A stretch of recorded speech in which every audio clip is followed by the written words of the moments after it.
Hello everyone and welcome back to the channel.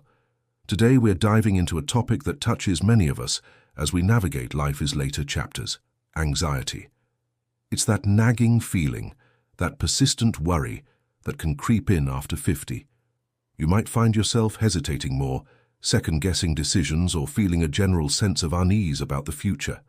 Maybe it's concerns about health, finances, or just the changes that come with this stage of life. If this sounds familiar, I want you to know you're not alone, and more importantly, you don't have to let anxiety call the shots.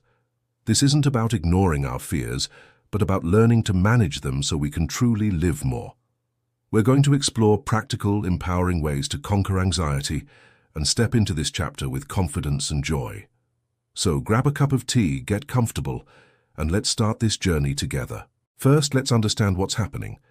Anxiety after 50 can stem from very real life transitions. Retirement, children leaving home, physical changes, these are significant shifts. It's natural to feel a bit unmoored. The key is to recognize that while the feelings are valid, letting them take over is a choice.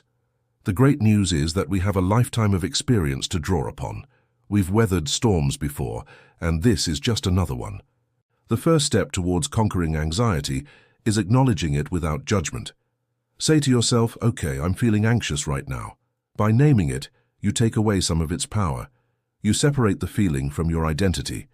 You are not an anxious person. You are a person who is currently experiencing anxiety. This small mental shift is incredibly powerful and creates the space we need to start making changes. One of the most effective ways to combat the paralysis of anxiety is to take action. Anxiety thrives on what-ifs and worst-case scenarios that swirl around in our heads. It keeps us stuck in a loop of worry. The antidote is to move from passive worrying to active problem-solving. Pick one thing, just one small thing that's making you anxious. Let's say it's your financial security and retirement. Instead of letting that big, vague fear loom over you, break it down. Your action step could be as simple as scheduling a 30-minute block in your calendar to review your bank statements. Or maybe it's researching a local financial advisor. It doesn't have to be a giant leap. The goal is to take one concrete, manageable step. This action, no matter how small, sends a powerful message to your brain. I am in control. I am not helpless. This sense of agency is a direct counterpunch to the powerlessness that anxiety loves to feed on. Let's apply this to another common source of anxiety: health. It's easy to fall down a rabbit hole of worry about every little ache or pain. Instead of just worrying, what is one action you can take? Maybe it's booking that annual checkup you've been putting off, or maybe it's committing to a 15-minute walk every morning. See the pattern? We're moving from a state of fear to a state of engagement.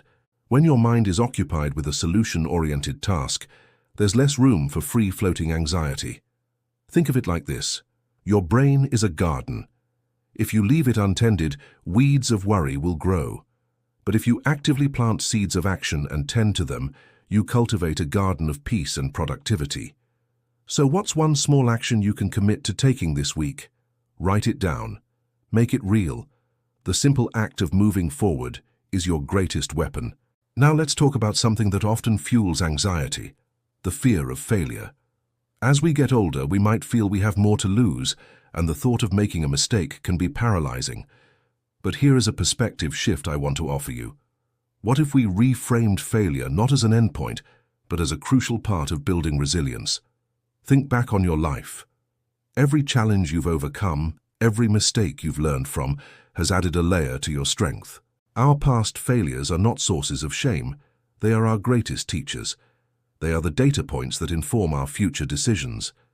Did a past investment not work out? That's not a failure. That's a valuable lesson in financial planning. Did a new hobby not stick? That's not a failure, it's a discovery about what you truly enjoy. When you feel anxiety creeping in about trying something new, maybe a new fitness class, a new volunteer opportunity, or even a new recipe, ask yourself, what's the worst that can realistically happen? Often, it's just a little bit of discomfort or the realization that it wasn't the right fit. And what's the best that can happen?